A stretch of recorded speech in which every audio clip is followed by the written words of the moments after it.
Welcome back to the bubble, ladies and gentlemen, and Cossacks 3. I figured I was gonna take a little bit of a break from showcasing mods, at least today. So I figured I'd play a quick match, and this is just the replay commentary of said quick match. And hot diggity, I am rusty as hell. Endless mistakes and whatnot. I mean, it's so different playing multiplayer compared to playing against AI, and especially playing, I don't know, mods and whatnot. But either way, I just felt like diving down into playing a little bit against regular players, regular people, or real people, rather, and see how I'd fare.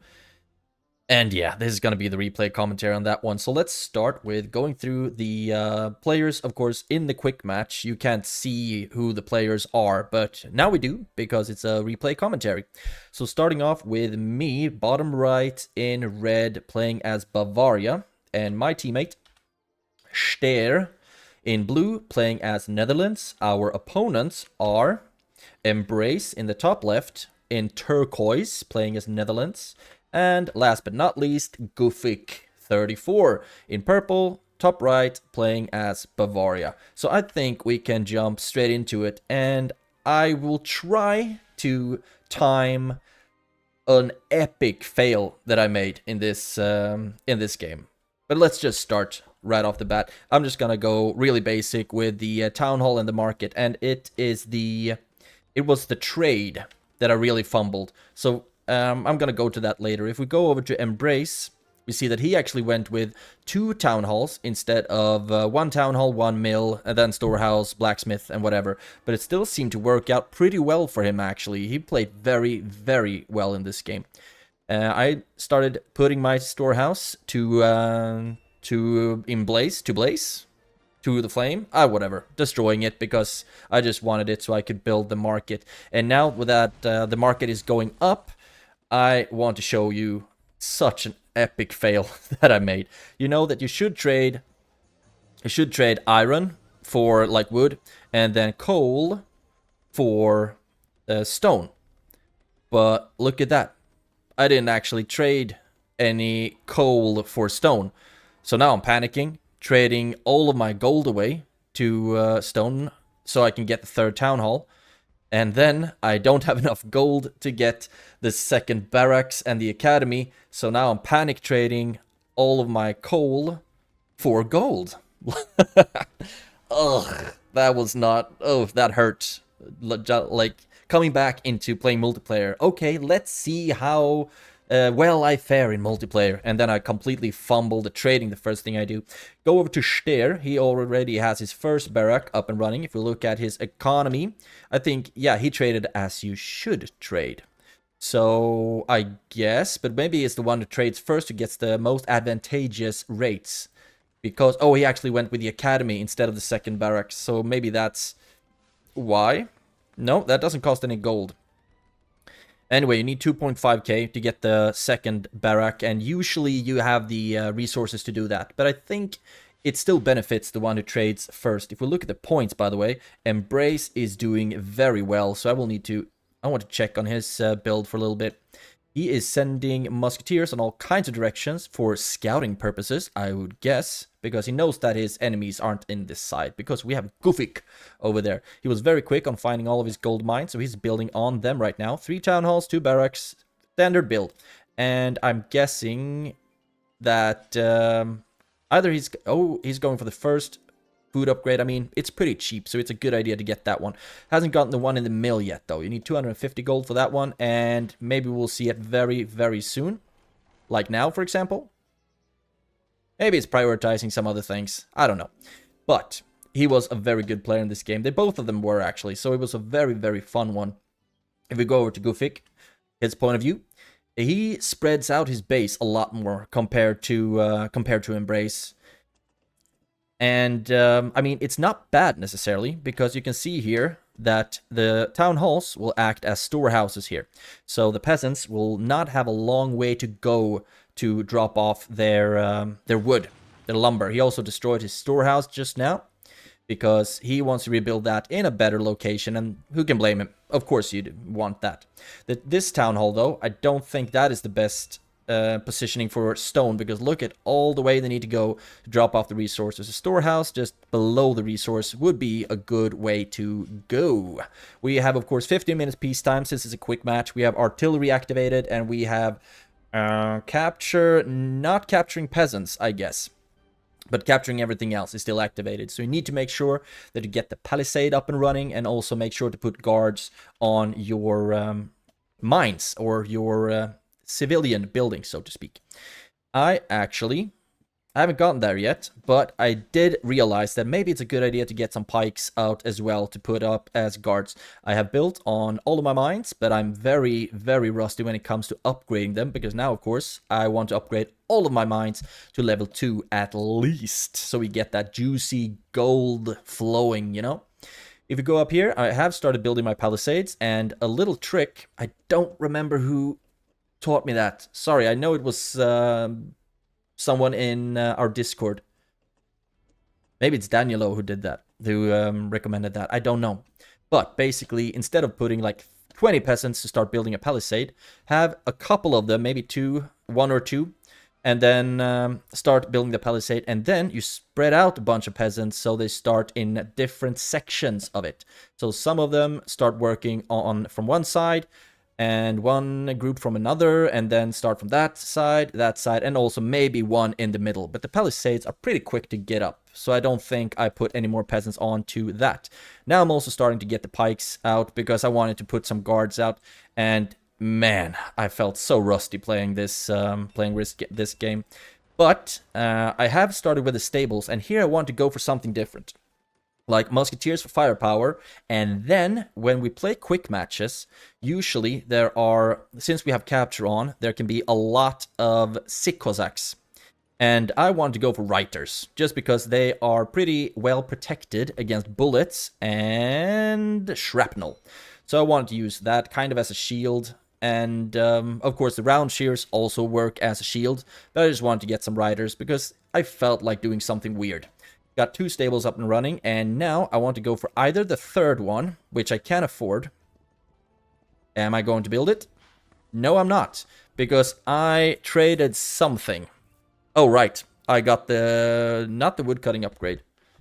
I got a upgrade, I guess. So now I went for the Diplo Center instead, just to get the round shears up, and also some sick Cossacks, just to protect myself from harassment and raids, and maybe even cause some raids. And maybe cause some raids myself. Who knows? Point-wise, you can see that we are falling behind quite a bit. I mean, I am on par with the Gufik, but Embrace, golly, he is pulling ahead. No palisade on his right side, but he does have a bunch of musketeers out to guard that one, and they would be able to shoot down. Usually, I guess the raiding party is like 15 sick Cossacks or something like that, the first raiding party, and these musketeers should be able to take them out if they are upgraded. But he is, of course, going with the musketeers, round shears, basic build. Now he's getting the second stable up, third stable actually, so sorry about that. He's doing very well. Also, he is building or has built on all of his mines, so his economy will be in a much better state than if he hadn't. 3 mines, gold mines, 2 of them, and 1 coal mine that could put more peasants into it though. But so far he's doing very well. If we look at Gufik, he hasn't started building a palisade yet, and it's kind of getting a little short on time if he wants to build one. But he is making a dwelling palisade, let's call that a dwelling wall instead, which is another fun strategy that you might use. Basically, building a wall of dwellings, and if an army starts passing through them, then you start destroying the dwellings, and you will take a bunch of troops with them when they blow up, and they just spread debris and whatnot over nearby troops or adjacent troops. So that works as well. If you go over to my ally, Stier, actually, yeah, he's falling behind a bit on points, but all in all, I would say he's doing well. He's got the Netherlands Musketeers, which are pretty good. Also, getting with the double palisade on the northern side at least, so that's good. One way to make sure that you protect yourself And he can also get, of course, the durability of walls and towers that I don't know if that applies to palisades, actually. But I think any of these upgrades that upgrades the defense of the buildings should help on the palisades as well, so they're not as easily cut down by raiding parties. And he has 3 stables up and running, only recruiting out of 2 of them though, but he's going with the musketeers, drags, and round shears. Also a good build, of course, and doing very good on building his dwellings around the resource, so the peasants can just go up, build the dwellings, and then run straight back to the resource. So that is some good building right there, I think. If we go back to me, I went for, I don't know why, but I built my dwelling wall right towards my ally, which might not be the best idea. Also, getting a second wall behind, a stone wall, just to be a bit more protected, but keep in mind that these things take a long time to build. If we look at this one that we're starting building now, going pretty slow, 50,000, and it's like 200 per hammer strike, I guess. So it's gonna take a while to get this thing built. But if you manage to get it up in time, then it will serve as very good protection. I'm also sending out some writers to hang out near the mines, because if we get raided by sick Cossacks, I think the writers would buy us quite a lot of time. I've also started putting some units into formation just to give them the bonus. Look at that, +2 in attack, +2 in defense. And if you compare that to one who's not in formation, it's these things rack up, and that's per unit, by the way. So all in all, it's like having an extra couple of units in the army. So put them in formations, but keep in mind that we have cannons activated on this map. So if we get a couple of cannon shots right in the formations, they will take a lot more units with them than if they were spread out. We have 20-something seconds left of peacetime. I finally got my 3rd stable up. Keep going with the Reiters. And usually I want to go for this upgrade now, but you can see that I'm very far behind on iron to get this upgrade. I'm trying, I guess, to just do somewhat decent choices. Got a lot of sick Cossacks for harassment, and I think that my ally did the same. He has a bunch of them. Doing very well on food, doing good on wood and stone as well. I've gotten the first stone excavation upgrade, starting sending peasants over to stone, but I also need to get better at upgrading my mines. I have 40 on gold, but it's also costs a bit with all the mercenaries, of course. And 25 on coal, 20 on iron. Now, I saw that my allies started sending out some sick Cossacks for harassments, and I didn't want to be any worse. So I sent out a bunch myself. And now let's see if we're actually going to be able to deal any damage with these raids. I saw that, okay, he has a bunch of round shears there. I do not want to ride into that with sick Cossacks, because they would get slaughtered. And my ally looks like he's going to be able to capture that mine. Yes, he is. And he hasn't destroyed it. And I think maybe we could have been able to deal some damage to those dragoons there. But instead, we run back to see if I have some musketeers moving up, and they're going to get killed, to see if we can deal any damage to Embrace. And I ride in with my sick Cossacks, but keep in mind that mercenary sick Cossacks are insanely weak. So they take a lot of swings to be able to kill a couple of dragoons. And Embrace is able to actually clear out my sick Cossacks. Not completely without taking damage, but very well at least. While my ally just keeps riding in, trying to capture some mines. And he hasn't destroyed this one yet. Hasn't destroyed that one yet. Hasn't destroyed the gold mine either. So they will be recaptured. But I think all in all, that was a good raid, seeing as we did manage to take a lot of their attention away. And now just decided, okay, let's start moving out with my army. I have some priests as well. I have no cannons, although I have gotten upgrades to make them cheaper. I just don't build them because I suck at micromanagement. And having another military building to maintain, ugh. I cannot do that. So now I just amassed my army and decided to attack Gufik. And this is going to be the first real battle of this game, at least on my side. And I'm pushing in with Reiters from the front, trying to attack the round shears, and they seem to be doing pretty well, acting as another shield for my musketeers, but you can see that the cannons are dealing a bunch of damage. We keep shooting at each other like absolute crazy, and whoever wins this one is gonna have a pretty good possibility to push into the other one's base, so it's gonna be really important to win this one. If we go over to the other side of the map, we can see that my ally is in quite a bit of trouble, but he has cannons as well, shooting right into this opening, and he's gonna take a lot of Dutch musketeers with him, but they decide to pull back, and that's one successful defense from Steer. Now we also see the full map, which is awesome. And if we scroll out, we keep going here, and I have captured a bunch of cannons, trying to kill some dragoons with them, trying to make use of them as well as much as I can.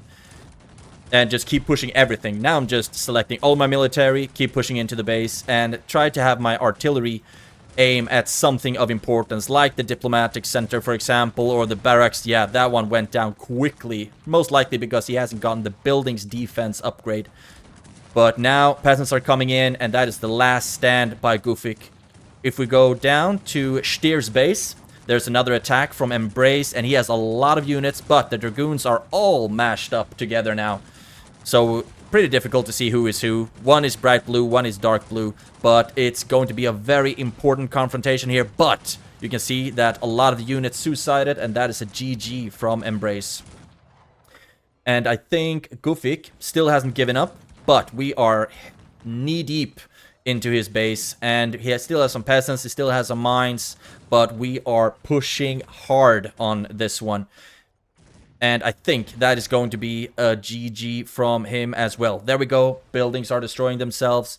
And that is game over. This was a stressful game. When you're not used to playing multiplayer, the speed is so much higher than playing against AI. And the ability to like maneuver your troops and whatnot. It's so much different. And you can also see that I did the massive blunder on the market right off the bat. But eventually I did get my stone wall up. Didn't do anything with the peasants who were there, though. I haven't gotten even the first 18th century barracks, but I did get the balloon. So we could see the full map. Also got 2 towers just for good measure, I guess. And from the stable, when we got 18th century, I actually went for hussars, just in case we need to get a bunch of raids going. Didn't manage to get a lot of upgrades on them, though. The economy is still not the best. 40 on coal, 30 on iron, and 55 on gold. But I think that's including maybe some captured mines. Yeah, some captured mines as well. So that helps. That was that. Replay commentary on the first quick match or multiplayer game I've played in a long time, because I've been putting a lot of time into checking out fun mods recently. So that's taken a bit of time, of course. But if you want to check them out, you are very free to do so, of course. You can find them here on the channel. Thank you so much for watching. Have a great day and take care. I will see you in the next one.